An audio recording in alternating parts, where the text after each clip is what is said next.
नमस्कार बच्चों, स्वागत है आपके अपने चैनल हिंदी पाठशाला पर।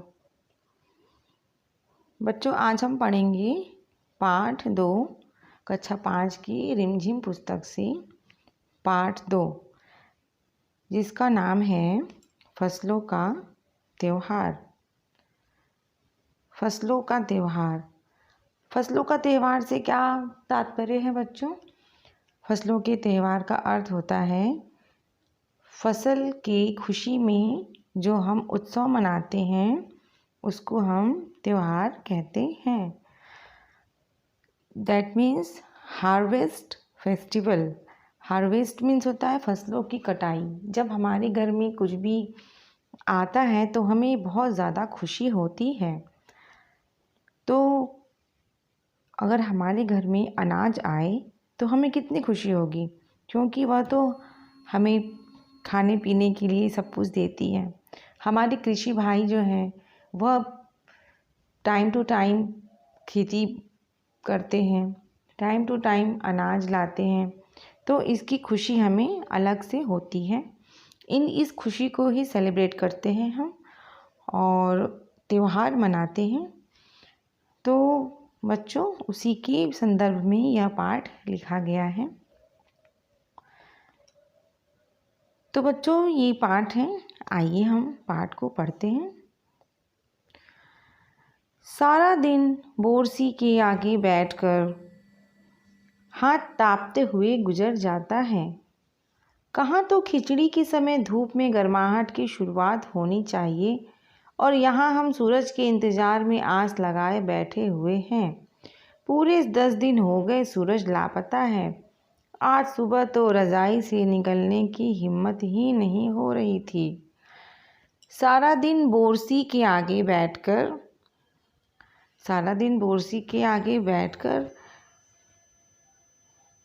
हाथ तापते हुए गुजर जाता है। बच्चों, बोरसी क्या होता है? बोरसी ये है बच्चों, मैंने यहाँ पर आपके लिए इमेज पुट डाउन कर रखा है। देखिए, ये बोरसी है, इसमें हाथ तापते हैं दिन भर। ठीक है बच्चों। और ये रही रज़ाई, जो कि हम अपने ठंडियों में ओढ़ने के काम में लाते हैं। ये रज़ाई है। ठीक है बच्चों, इसको रज़ाई कहते हैं। तो क्या कह रहे हैं यहाँ पर कि खिचड़ी के समय, खिचड़ी एक डिश का नाम भी है बच्चों। ठीक है, हमारे घर में खिचड़ी बनती है। खिचड़ी एक डिश का नाम भी है और खिचड़ी एक समय है जब ये फसलें कटती हैं, तो उस समय को हम खिचड़ी का समय कहते हैं। ये जो समय है 14 जनवरी या 15 जनवरी को मनाई जाती है। हर साल, हर वर्ष इसे मनाते हैं। ठीक है, उस दिन तो समय धूप में गर्माहट की शुरुआत होनी चाहिए, लेकिन हो क्या रहा है बच्चों? सूरज के इंतज़ार में आस लगाए बैठे हुए हैं। धूप होनी चाहिए, लेकिन सूरज के इंतज़ार में आस लगाए बैठना का अर्थ होता है मन में उम्मीद लगाकर बैठना। पूरे 10 दिन हो गए, सूरज लापता है। सूरज ना होने का मतलब होता है बच्चों की ठंड। जहाँ सूरज है वहाँ गर्मी है, जहाँ सूरज नहीं वहाँ पर ठंड है। तो सूरज लापता है। आज सुबह तो रज़ाई से निकलने की हिम्मत नहीं हो रही थी। बाहर देखने से तो समय का अंदाज़ा बिल्कुल नहीं हो रहा, लेकिन घर में हो रही चहल पहल अब पता चल रही है। रह रहकर कानों में कभी चापाकल के चलने और पानी के गिरने की आवाज़, तो कभी किसी के हाँक लगाने की आवाज़ आ रही थी। जा भाग के देख, केरा के पत्ता आइल की ना। चापाकल मतलब होता है, चापाकल का मतलब हुआ ये। आप ये इमेज देखिए, यहाँ पर आपको चापाकल का मतलब पता चल जाएगा, जिसको कि बच्चों पानी निकालते हैं इससे। यहाँ से इसको प्रेस किया जाता है और यहाँ से पानी निकलता है। ये है हमारा चापाकल। नहा धो सॉरी बच्चों और जा भाग के देख केरा के पत्ता आइल बा कि ना। केरा के पत्ता आने का अर्थ है कि जा भाग के देख केरा के पत्ता आइल बा कि ना। जाओ जाकर देखो केला का पत्ता आया है कि नहीं। बच्चों यह हमारे भारतवर्ष के उत्तर प्रदेश बिहार राज्य में बोले जाने वाली एक भाषा का खंड है। इसको भोजपुरी कहते हैं। बहुत लोग अलग अलग जगहों पर ये इसी भाषा को अदल बदल कर बोला जाता है। आज ई लोग के उठे के नइखे का। आज ई लोग के उठे के नइखे का। बोल जल्दी तैयार होखस। मतलब जल्दी उठो, आज इन लोग को उठना नहीं है क्या। आज तो त्योहार है। बोलो जल्दी तैयार होए। ये लोग जल्दी तैयार होखस, जल्दी तैयार होए।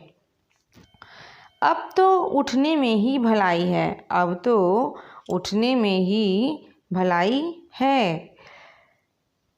नहा धोकर हम सभी एक कमरे में इकट्ठा हुए। दादा और चाचा ने क्या सफ़ेद चकाचक माड़ लगी धोती और कुर्ता पहना हुआ है।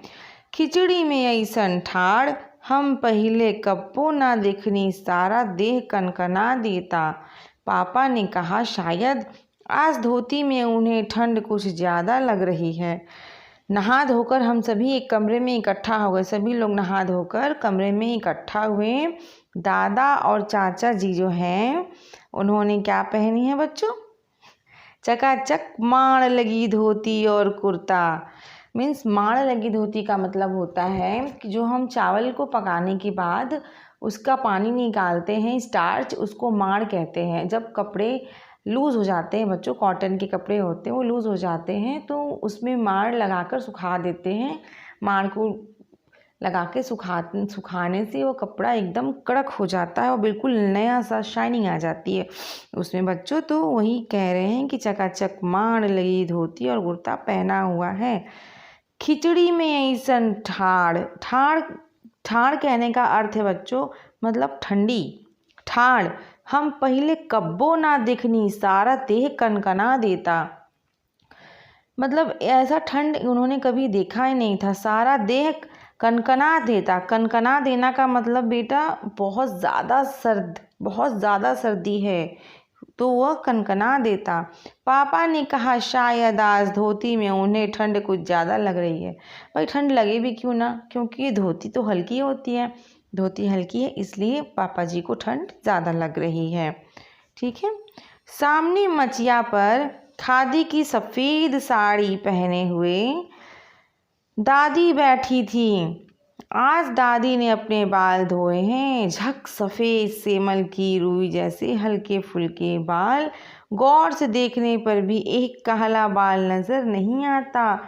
बिल्कुल धुली धुली सी लग रही हैं दादी। उनके सामने केले के कुछ पत्ते कतार में रखे हैं जिस पर तिल, मीठा गुड़, चावल आदि के छोटे छोटे ढेर पड़े हुए हैं। हमें बारी बारी से उन सभी चीज़ों को छूने और प्रणाम करने के लिए कहा गया। जब सबने ऐसा कर लिया तो उन सभी चीज़ों को एक जगह इकट्ठा करके दान दे दिया गया। सामने मचिया पर फिर से आप इमेज देख लीजिए बच्चों। मचिया किसको कहते हैं।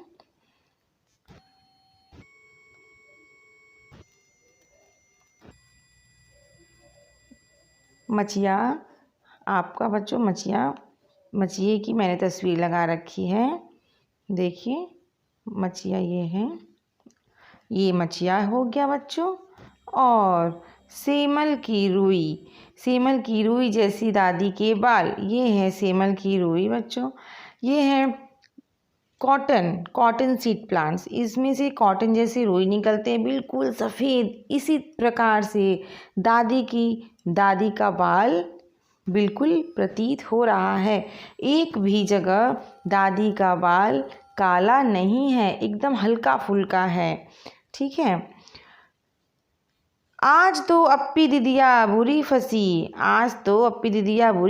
उन्हें न तो चूड़ा दही पसंद है और न ही खिचड़ी पर आज तो फरमाइशी नाश्ता नहीं चलेगा, उन्हें दोनों ही चीज़ें खानी पड़ेंगी। आज खिचड़ी जो है, खिचड़ी खाने के बाद सभी ने गया से आए तिल और तिलकुट खाएं। तो बच्चों वहाँ दादी जी जो थी वो मचिया पे बैठी थी, सफ़ेद साड़ी पहनी हुई थी, खादी की मोटी सफ़ेद साड़ी। खादी के जो कपड़े होते हैं बच्चों थोड़े दरदरे टाइप के और प्योर कॉटन होते हैं। आज दादी ने अपने बाल धोए हैं, झक सफ़ेद मीन्स एकदम से वाइट, सेमल की रुई, जैसे मैंने आपको भी पिक्चर में दिखाया, सेमल की रुई जैसे हल्के फुल्के बाल। गौर से देखने पर भी एक काला बाल नज़र नहीं आता, बिल्कुल धुली धुली सी लग रही है दादी। उनके सामने केले के कुछ पत्ते कतार में रखे थे। बच्चों ये हमारे यहाँ नियम है, जहाँ की ये कहानी बताई जा रही है उनके यहाँ नियम है कि केले के पत्ते पर कतार पे रखे हुए हैं। क्या क्या रखे हैं बच्चों? तिल, मीठा गुड़, चावल और आज छोटे छोटे ढेर पड़े हुए हैं। हमें बारी बारी से उन सभी चीज़ों को छूने के लिए और प्रणाम करने के लिए कहा गया। वह सभी चीज़ें जो हैं वह केले के पत्ते पे रखी हुई हैं और उनको बारी बारी से जो नहा कर आता था उनसे कहा जाता था कि उन्हें दोनों हाथ से छू लें और उन्हें प्रणाम करें, ताकि बाद में उनको दान दे दिया जाए। तो ऐसा तो सब कुछ हो गया। उसके बाद बच्चों आज तो अप्पी दीदियाँ मीन्स दीदियाँ हैं, दीदियाँ मीन्स दीदी, अप्पी दीदियाँ, दीदियाँ मीन्स दीदी, जो अप्पी नाम होगा उनका, तो वो बहुत बुरी फंस गई। अरे भाई ऐसा क्या हो गया कि वो बुरी फंस गई? हुआ कुछ ऐसा बच्चों कि उन्हें तो चूड़ा दही पसंद ही ना था। आज के दिन का नियम होता है कि वह चूड़ा और दही खाया जाए और उसके बाद फिर खिचड़ी। तो उनको तो बिल्कुल ही पसंद नहीं था, इसलिए क्योंकि आज तो फरमाइशी नाश्ता बिल्कुल नहीं बनेगा। फरमाइशी नाश्ता मीन्स बच्चों जो हम डिमांड करते हैं, डिमांडिंग नाश्ता, जो ब्रेकफास्ट हम डिमांड में करते हैं उसको कहते हैं फरमाइशी नाश्ता। जो चाहा वो मिल गया। उन्हें दोनों ही चीज़ें खानी पड़ेंगी। आज खिचड़ी जो है, अरे आज तो खिचड़ी है। खिचड़ी खाने के बाद सभी ने गया से आए तिल, गुड़ और चीनी के तिलकुट को बड़े चाव से खाया। गया में बच्चों जो होता है, गया के तिल बहुत फेमस होते हैं, तो इसलिए यहाँ कहा गया है गया से आए हुए तिल और गुड़ और चीनी के तिलकुट को बड़े चाव से खाया। खाते खाते मैं सोच रही थी कि कितनी अलग है ये नया खिचड़ी जो अभी हम मना रहे हैं। स्कूल में हम जो खिचड़ी मनाते थे उसकी अलग ही मस्ती हुआ करती थी। तो मैं ये सोच रही थी कि मैं ये खाते खाते सोच रही थी कि जो ये खिचड़ी हम मना रहे हैं और जो हम मनाते थे वह कितनी अलग अलग है। आज की खिचड़ी कुछ अलग है और जो पहले मनाते थे उसकी खिचड़ी वो अलग, उसकी मस्ती ही कुछ अलग थी।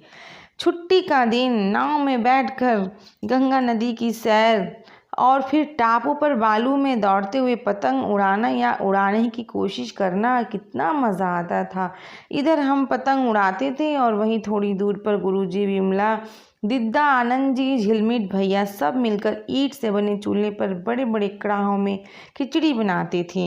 हम भी बीच बीच में अपनी पतंगों को सुस्ताने का मौका देते हुए मटर और प्याज छीलने बैठ जाते। वैसी खिचड़ी फिर दोबारा खाने को नहीं मिली।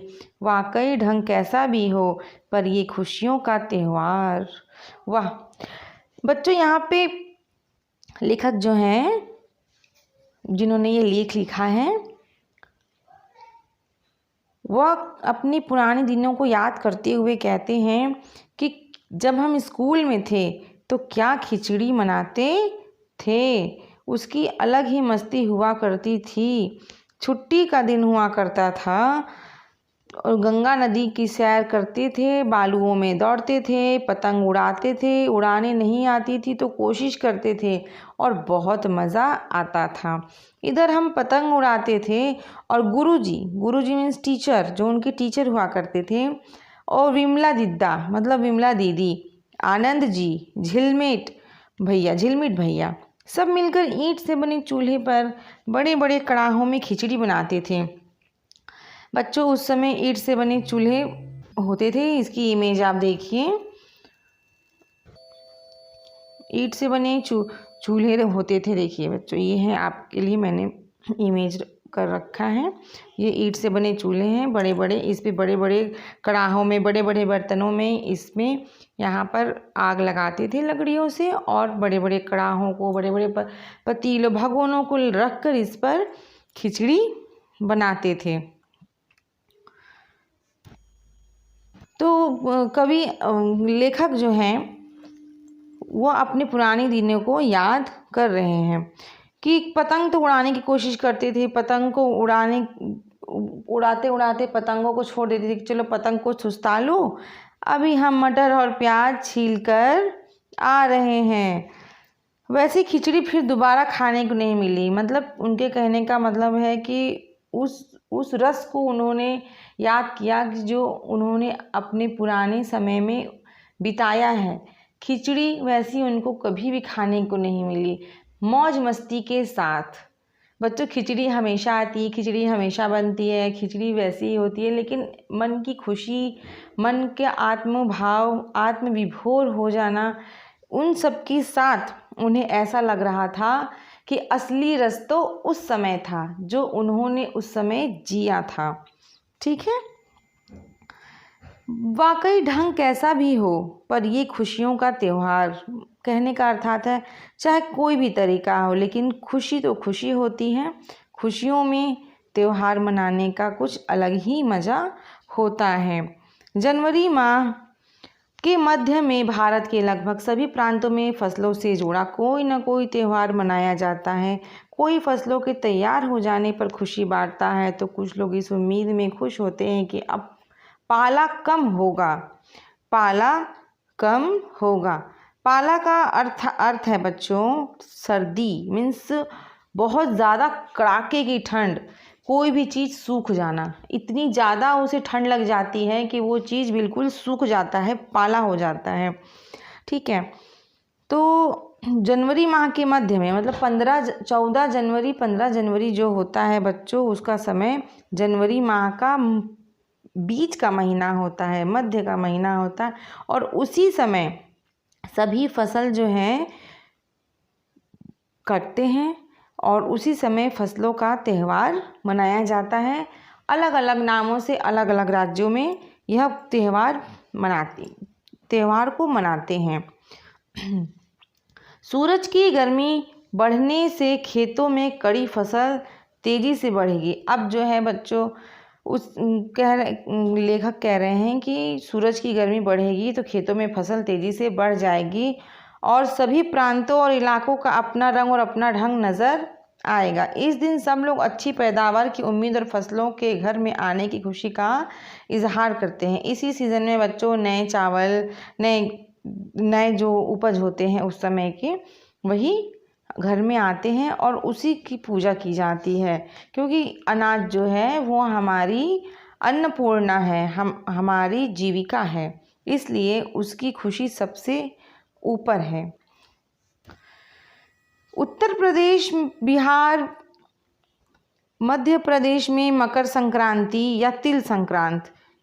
बच्चों देखिए ध्यान से, उत्तर प्रदेश, बिहार, मध्य प्रदेश में मकर संक्रांति या तिल संक्रांत के नाम से जानते हैं। असम में बिहू, केरल में ओणम, तमिलनाडु में पोंगल, पंजाब में लोहड़ी, झारखंड में सरहुल, गुजरात में पतंग का पर्व सभी खेती और फसलों से जुड़े त्यौहार है। बच्चों, यहाँ से यहाँ तक जो हमने अभी आपको बताया, ये सारे फसलों से जुड़े हुए त्यौहार हैं।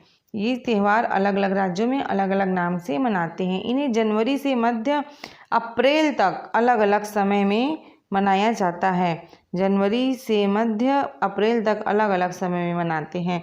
झारखंड में सरहुल बड़े जोशो खरोश के साथ मनाया जाता है। 4 दिनों तक इसका जश्न चलता रहता है। यह जो सरहुल है बच्चों, ये झारखंड में मनाते हैं। इसका जो जोश है बहुत ज़्यादा ही कुछ उफान पे रहता है। बहुत ज़्यादा ही जोश के साथ इसको सब लोग सेलिब्रेट करते हैं सरहुल को। अलग अलग जनजातियों से अलग अलग समय में मनाती हैं। वहाँ जो ट्राइब्स होते हैं, जो जनजातियाँ होती हैं झारखंड में, वो समय अलग अलग समय में अलग अलग समय पर ये मनाती हैं। संथाल लोग फरवरी मार्च में, तो ओरांव लोग इसे मार्च अप्रैल में मनाते हैं।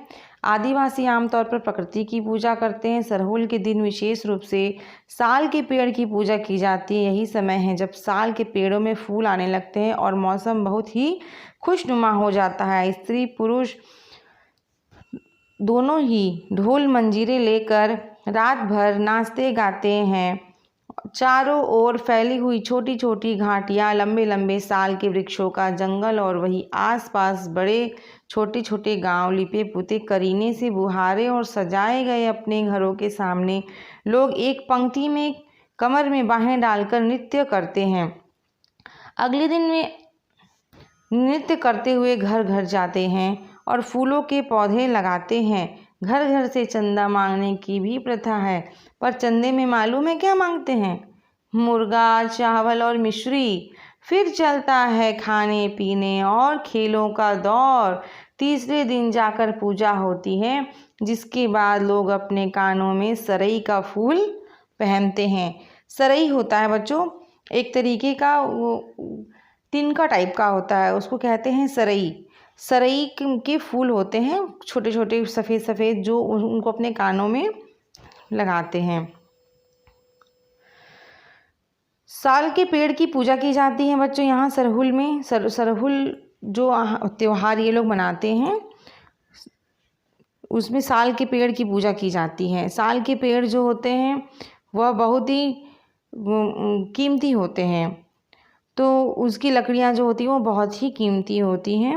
उसके उन्हीं पेड़ों में फूल आने लगते हैं और मौसम बहुत ही खुशनुमा हो जाता है। स्त्री पुरुष सब लोग ढोल मंजीरे लेते हैं, रात भर नाचते गाते हैं। 3 दिनों तक मांगते हैं, चंदा मांगते हैं। चंदा में वो लोग मुर्गा, चावल और मिश्री मांगते हैं। छोटे छोटे गांव आपस में रहते हैं, मिलजुल कर सब लोग त्योहार का आनंद लेते हैं। सबके घर साफ सुथरे लिपे पोते, जस्ट एज जैसे बच्चों हम लोग दिवाली में अपने घरों को बिल्कुल साफ सुथरा करके चिकना करते हैं, बिल्कुल भी कि हाँ कहीं गंदगी ना रहे, बिल्कुल इसी तरीके से इन लोग भी अपने घरों को लीपते पोतते हैं। लीपने पोतने का अर्थ होता है बच्चों की मिट्टी के बने हुए घर होते हैं, और वह उन मिट्टी से और गोबर से अपने घर को बिल्कुल अच्छे से पॉलिश करते हैं। और करीने से बुहारे, करीने मीन्स झाड़ू, एक प्रकार की झाड़ू होती है। बुहारे मीन्स झाड़ू लगाना। करीने से बुहारे और सजाए गए अपने घरों के सामने लोग एक पंक्ति में कमर में बाहें डालकर नृत्य करते हैं। नृत्य करना मीन्स डांस। नृत्य मतलब होता है बच्चों डांस। अगले दिन भी नृत्य करते हुए घर घर जाते हैं और फूलों के पौधे लगाते हैं। फूलों के पौधे लगाने का मीन्स खुशियाँ बांटना। वो फूल के पौधे लगाते हैं और चंदा मांगते हैं, मुर्गा, चावल और मिश्री। फिर चलता है खाने पीने और खेल का दौर। फिर वो लोग बहुत सारे कंपटीशन करते हैं, खेलते हैं और इसी में ये अपनी सारी दुख को, गमों को भूल जाते हैं, आनंद करते हैं। तीसरे दिन जाकर पूजा होती है, जिसके बाद लोग अपने कानों में सरई का फूल पहनते हैं। पूजा होने के बाद सब लोग अपने अपने कानों में सरई का फूल पहनते हैं। इसी दिन से बसंत ऋतु की शुरुआत मानी जाती है। बसंत ऋतु के कहने का मतलब है बच्चों ऑटम सीजन। बसंत ऋतु, ऑटम सीजन, जैसे ज़्यादा ठंडी बीत गई, जब जनवरी बीत गया उसके बाद से ही बसंत ऋतु शुरू हो जाती है। बसंत ऋतु में ही बसंत पंचमी यानी सरस्वती पूजा भी पड़ती है बच्चों। ठीक है, ये उसी समय की बात कही जा रही है। धान की भी पूजा होती है। पूजा किया हुआ आशीर्वादी धन बच्चों, आशीर्वादी धन, आशीर्वादी धन का मतलब हुआ कि जिस धान पर आशीर्वाद हो, जिस धान की उन्होंने पूजा की है, उसी धान को आशीर्वादी धन कहते हैं। उसका कहने का मतलब है कि उस धान पर भगवान ने अपना आशीर्वाद बरसा दिया है, उसी को वह अगले फसल जब बोने का समय आएगा तो उस टाइम पर वो उस धान को वहाँ पर बोएंगे, जिससे कि फिर से नए फसल उग सकें। ठीक है बच्चों। तमिलनाडु में मकर संक्रांति कैसे मनाते हैं, अब इसका विवरण दिया गया है। तमिलनाडु में मकर संक्रांति या फसलों से जुड़ा त्यौहार पोंगल के रूप में मनाया जाता है। इसको कहते हैं पोंगल। मध्य प्रदेश, बिहार, उत्तर प्रदेश में मकर संक्रांति या तिल संक्रांत, झारखंड में सरहुल हो गया, लेकिन तमिलनाडु में क्या कहते हैं, तमिलनाडु में कहते हैं पोंगल। तमिलनाडु में कहते हैं पोंगल। पोंगल के रूप में मनाया जाता है। इस दिन खरीफ की फसलें चावल, अरहर आदि कट कर घरों में पहुंचती हैं। लोग नए धान कूट कर चावल निकालते हैं।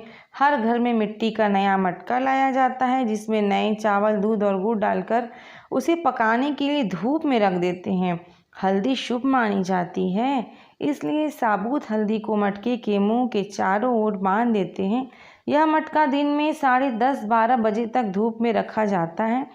जैसे ही दूध में उफान आता है और दूध चावल मटके से बाहर गिरने लगता है तो पोंगला पोंगल, पोंगला पोंगल, खिचड़ी में उफान आ गया के स्वर सुनाई देते हैं। तमिलनाडु में बच्चों, तमिलनाडु जो है हमारे दक्षिणी भारत का हिस्सा है। ठीक है, यह हमारे भारत का दक्षिणी हिस्सा है। यहाँ पर भी फसलें कटती हैं और उसी खुशी में यहाँ भी त्यौहार मनाते हैं। उस त्यौहार को पोंगल के नाम से जानते हैं। इस दिन खरीफ की फसलें, खरीफ की फसल होती है बच्चों जो कि अप्रैल से मई के बीच में कटती हैं और इसकी बुआई जो होती है सितंबर अक्टूबर से शुरू हो जाती है। तो ये इस समय कटती है ये, और इसी टाइम पोंगल का त्यौहार मनाते हैं। लोग नए धान कूटकर चावल निकालते हैं। हर घर में मिट्टी का नया मटका लाया जाता है।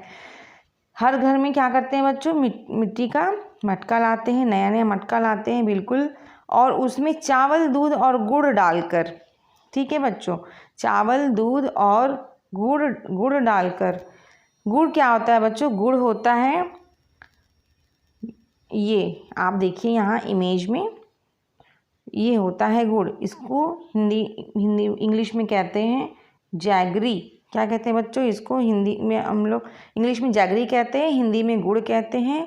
ये गन्ने से बनाया जाता है। ठीक है बच्चों, इसको गन्ने से बनाते हैं। चीनी जो होती है हमारी वो रिफाइंड होती है, लेकिन गुड़ जो होता है वह देसी होता है। ये है बच्चों तिलकुट। ठीक है, तिलकुट को भी ये लोग उस समय त्योहार में यूज़ करते हैं, खाते हैं। तो गुड़ और दूध डालकर उसे पकाने के लिए धूप में रख देते हैं। और यह जो है मिट्टी का मटका होता है, इसको 10 से 12 बजे के बीच में धूप में रखते हैं और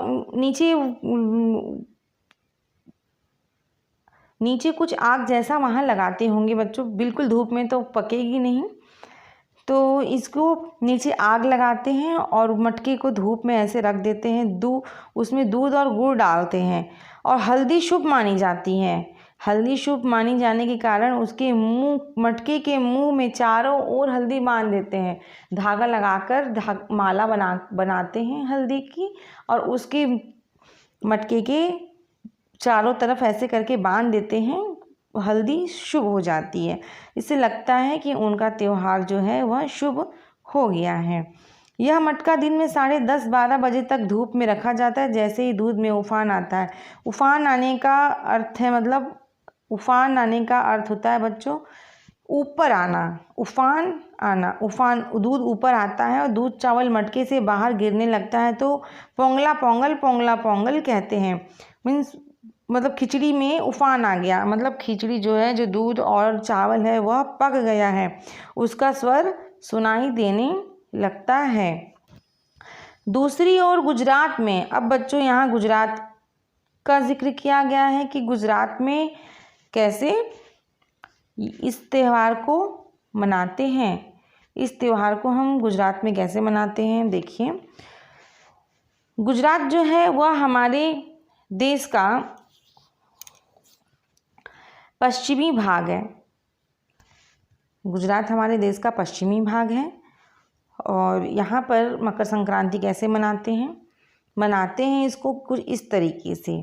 देखिए, गुजरात में पतंगों के बिना तो मकर संक्रांति का जश्न अधूरा ही माना जाएगा। यहाँ पतंगों का जो है चलन है। इस दिन पतंग उड़ाते हैं, बहुत ज़रूरी है।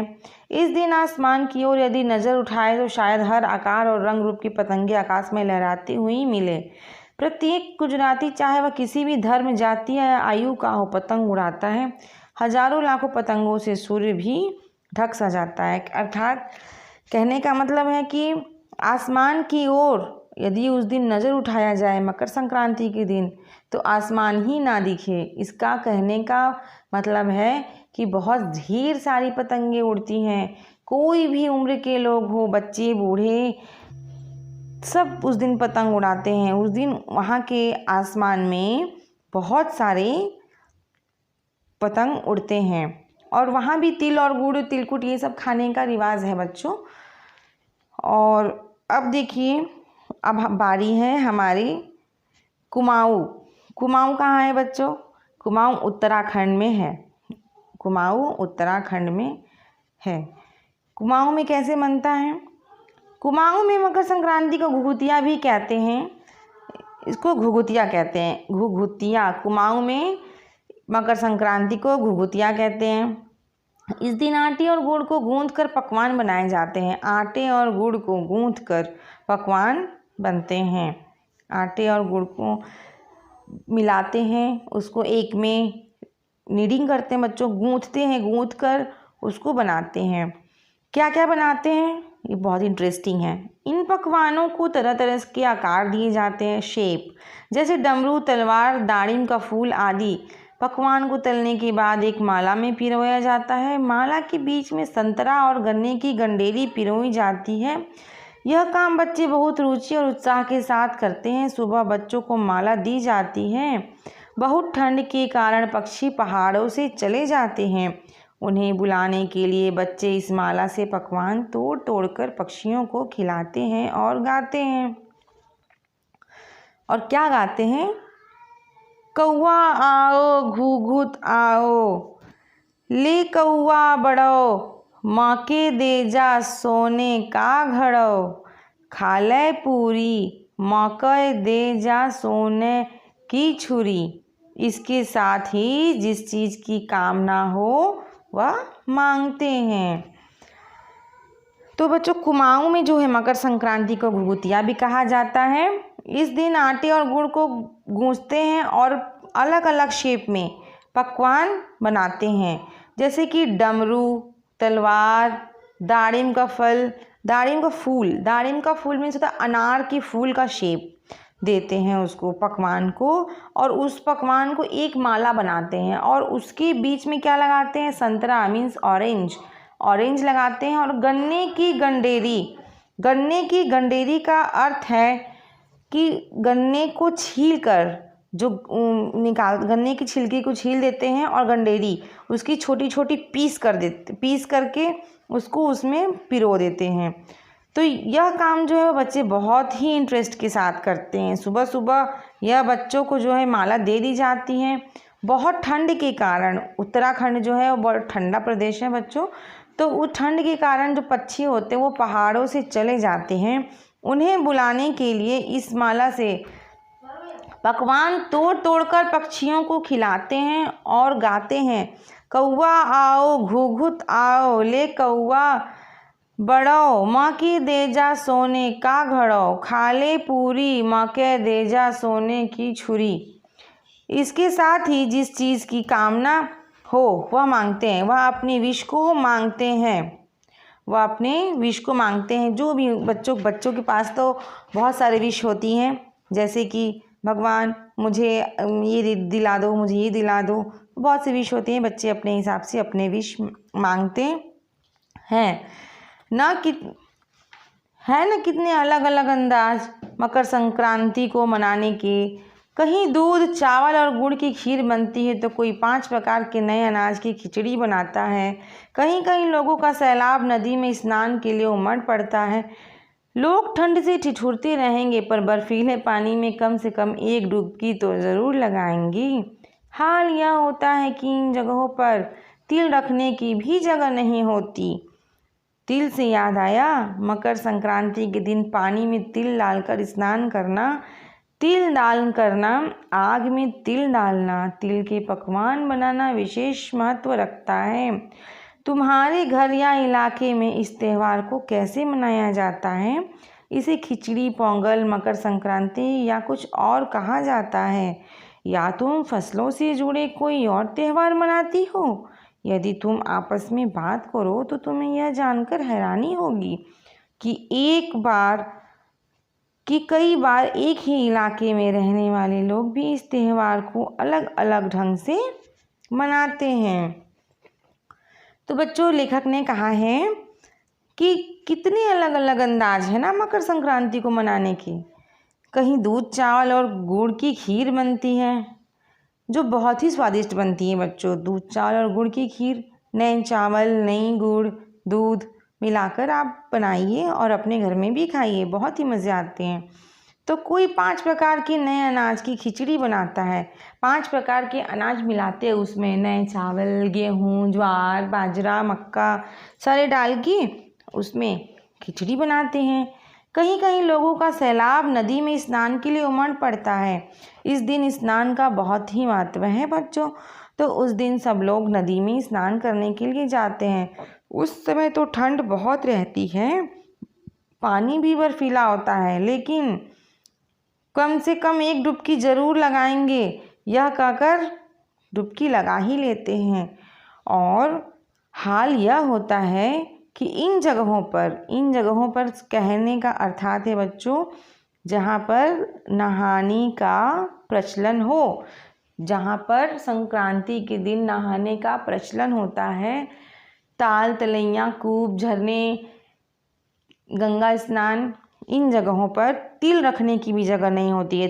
तिल रखने का मतलब कि तिल तो रख सकते हैं बच्चों, तिल बहुत छोटा छोटा होता है, तिल तो रख सकते हैं, मगर तिल रखने की जगह भी नहीं। कहने का मतलब है कि वहाँ बहुत भीड़ होती है, बहुत ज़्यादा भीड़ होती है।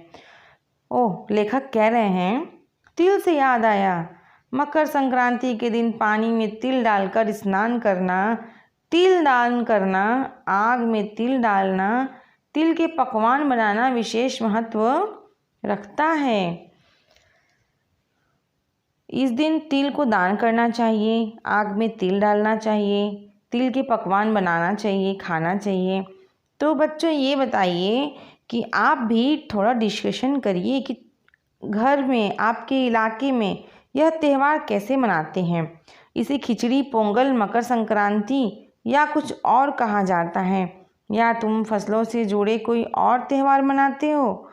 तो इसको भी आप अपनी कक्षा में डिस्कस करिए। यदि तुम आपस में बात करो तो तुम्हें जानकर हैरानी होगी कि कई बार एक ही इलाके में रहने वाले लोग भी इस त्यौहार को अलग अलग ढंग से मनाते हैं।